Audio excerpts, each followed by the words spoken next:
தமிழக அரசியல்ல இப்ப பெரும் பேசும் பொருளாக மாறி இருப்பது கூட்டணி ஆட்சி தான்.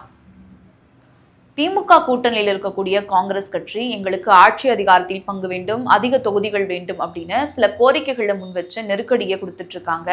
இதே திமுக இடத்துல காங்கிரஸ் இருந்தபோது இந்த நிலைப்பாடு தான் எடுத்தாங்களா? அதாவது ஆட்சியிலும் அதிகாரத்திலும் மற்ற கட்சிகளுக்கு இடம் கொடுத்தாங்களா அப்படின்ற கேள்வி வந்திருக்கலாம்.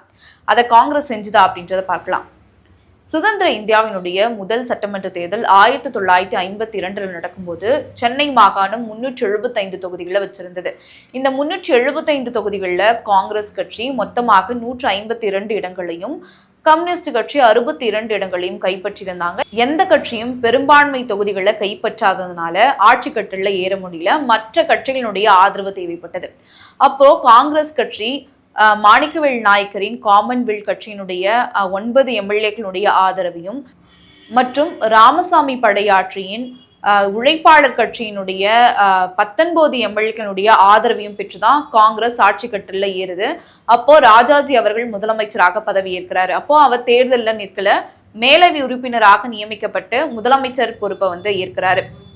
அப்போ இந்த இரண்டு கட்சிகளும் காங்கிரஸிடம் எங்களுக்கு ஆட்சி அதிகாரத்தில் பங்கு வேண்டும் அப்படின்னு கோரிக்கை முன்வைக்கும் போது அது முதல்ல நிராகரிக்குது காங்கிரஸ். அதன் பிறகு இந்த அழுத்தம் தொடர்ச்சியாக வரவே, சரி இந்த இரண்டு கட்சிகளுக்கும் நாங்க அமைச்சரவையில இடம் கொடுக்கிறோம், ஆனா உங்களுடைய தனிப்பட்ட அடையாளத்தோட, அதாவது உங்க கட்சி அடையாளத்தோட அமைச்சரவையில செயல்படக்கூடாது, காங்கிரஸ் கட்சியின் குடையின் கீழ் தான் நீங்க செயல்படணும் அப்படின்னு சொல்றாங்க. ராஜாஜி அவர்கள் சொன்ன இந்த நிபந்தனைகளை ஏற்றுக்கொண்டு மாணிக்கவேல் நாயக்கர் அவர்கள் நில வருவாய்த்துறை அமைச்சராக பதவியேற்கிறாரு.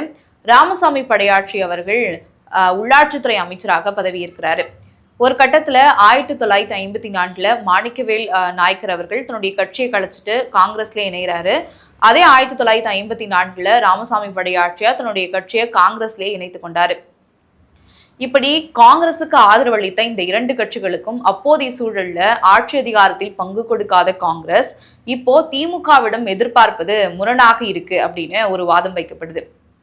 இன்னொரு பக்கம் தமிழ்நாட்டை பொறுத்தவரை திமுகவும் சரி அதிமுகவும் சரி இந்த இரண்டு கட்சிகளும் அண்ணாவின் முழக்கமான மாநிலத்தில் சுயாட்சி மத்தியில் கூட்டாட்சி என்ற இந்த கருத்தை பின்பற்றக்கூடிய திராவிட கட்சிகள் காங்கிரசுக்கு இல்ல மற்ற கட்சிகளுக்கு ஆட்சியிலும் அதிகாரத்திலும் பங்கு கொடுப்பாங்களா அப்படின்றது சந்தேகம்தான்.